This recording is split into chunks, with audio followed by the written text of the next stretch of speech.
What's happening, y'all? It's your boy Fernandizzo. I'm over here in my garage right now, about to get started on this project. About to put some crash bars on T-Rex crash bars on this 2022 adventure model KLR 650. Let's see, 2022 Kawasaki KLR 650 adventure model. I think that's the way they say it. Here we go. So basically T-Rex crash bars. Some of the hardware comes directly on the actual bars itself, and then there's like a bag to put some bolts through. Guess you need that, the spacers. If you don't have existing bottom crash bars. So this is the other side, and I also went ahead and got this here fully extended skid plate that should provide a lot of protection. So against all that stuff, I'm not sure that suspension is pretty solid, but you know, why not? So I went ahead and got that. This is all T-Rex stuff. It should be pretty easy to put together. I got this stuff. The fit and finish on this thing is fairly good, you know, like the crash or the skid plate. It's a little bit pricey. I think it's a little bit of a rip-off, but you know, it is what it is. So KLR 650 adventure model, about to get the full T-Rex crash rating upgrade. So, and I'll need it because I drive crazy on this thing. I'm probably gonna tip this thing couple of times, and I want to be able to ride it back. So the closest trails from me are like an hour or two away, maybe an hour and a half. So I'll be riding out there, and I want to be able to ride back, and I don't want my bike all beat up. So we're gonna try to do this. So you can see my other bikes over there just chilling. Yeah, all right, let's get it started. All right, y'all. So, did the first part of this, which was to take off the skid plate. And to do this, you need, what is this? An 8mm socket and a 10mm wrench to hold the front parts. Are it's a bolt and a nut, and you need a 10mm for the nut. And you need the 8mm for the bolt, and for the back here, you need an 8mm for the back. So once you take all that stuff off, you're gonna take these grommets out, and then you're gonna put them on your new skid plate if you're getting a metal one. The quality on this thing, it's not too bad, but if you are running hard and you smash into something, it's gonna crack it. I don't know how good this plastic is, but I mean, it seems solid, but it's still plastic, so nothing's gonna beat a nice metal one. So I'm gonna go ahead and replace that guy out. So you need a 10mm wrench and an 8mm socket to get the skid plate off. Here we go. So I just took this panel off right here.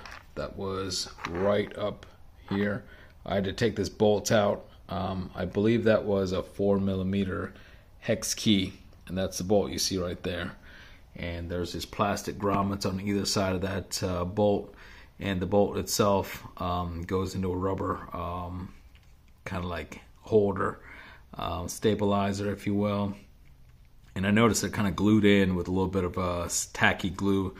I don't know if we need that, but I might throw some Elmer's glue on there or something not super tight later on. So basically 4mm hex key, pull that screw out, pull these guys out. I did it on both sides, and now I'm ready to install the bars. Here we go. Guys, just finished putting in the left side of these crash bars. Basically, I started here. This was a 12mm socket. Took that out, put that in, just kind of loose. Also, I had to remove these two bolts right here. If you could see them, these are the new ones, but I removed these. These are also 12 millimeters. So I'll take this out, take these two out first, take this out, then take the crash bar, put it in with the appropriate spacers. You can see there's a spacer here and a spacer here. Put that in, 12 millimeters back, and then you slide these guys out. You remember?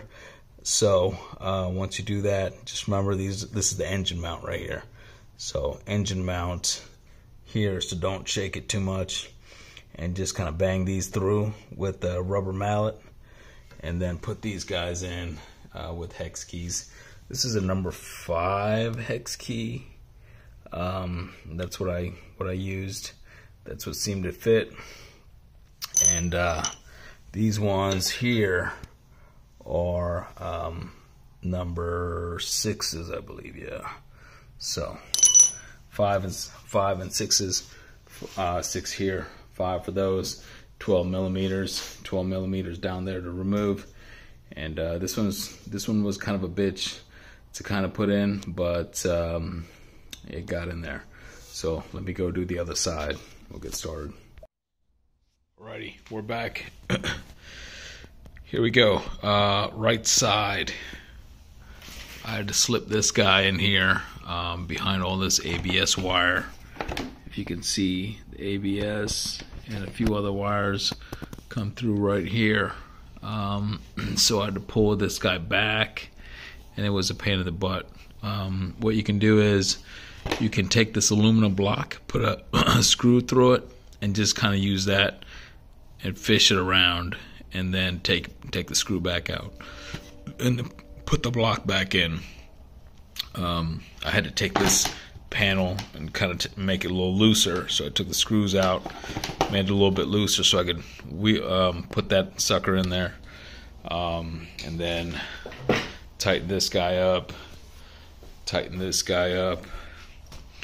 and then came over here and then just kind of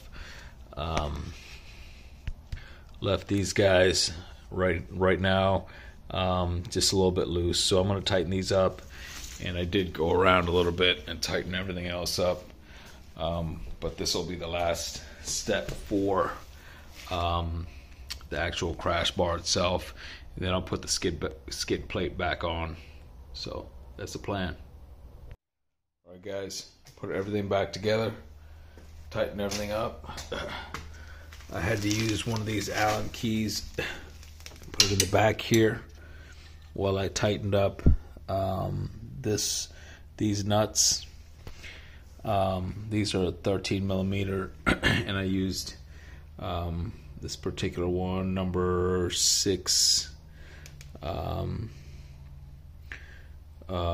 Number 6 hex key, and then tighten everything up. This is a number 5 over here, and then these were 13 millimeter wrench, and then use these 4 millimeter hex keys to tighten these guys up, tighten everything up. Now it's time to finish this up and put in the skid plate. So be back with that. Alright guys, I got the skid plate on. Essentially had to reuse the stock plate, stock bolts and nuts. And as you can see, it's pretty snug. So there was a little bit of a gap here between this bracket and the skid plate, but once you start tightening this down, that gap goes away, kind of forms to the actual skid plate contour. So that worked out well. And here's the other entry point for the other bolt, and it just kind of nicely screwed in there, and everything seems to be in pretty good alignment.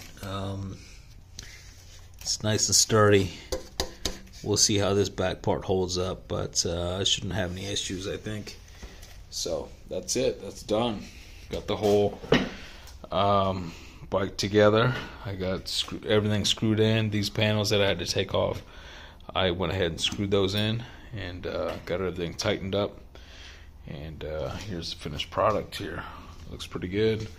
Probably take it out tomorrow, show you guys in the daylight.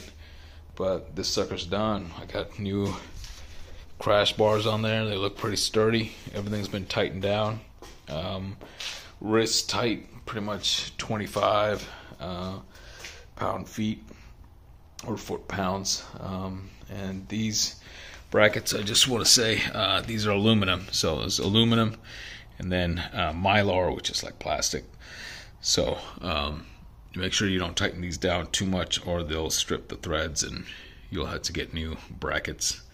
But this sucker's solid. Yeah, skid plate's on, everything looks good. Alright, it's a beauty. We'll take it out. See you guys in a little bit when the sun comes up. What's happening, y'all? Alright, it's the next day. Got the KLR out. Looks pretty good. I think it all came together real nice. Skid plate looks real good. The fit and finish on this thing looks really good comparatively to the other bar. So I think it came out pretty nice. I guess the only issues to watch out for is, you know, this ABS line. Watch that. And then everything else, you just gotta, you know, kind of like just get in there, knock these screws out right here. Push them out all the way. And just get in there, tighten everything up. Don't over tighten. Just wrist tight. If you're a man, just regular wrist tight will do it. You know, put a little bit of extra effort in there, and that should be 25 foot-pounds. Everything else is like 5. So the skid plate, once it's in, just set it, you know, wrist tight, just regular wrist tight. So came out real good. Everything looks good. I'm happy with it. All right, y'all, take it easy.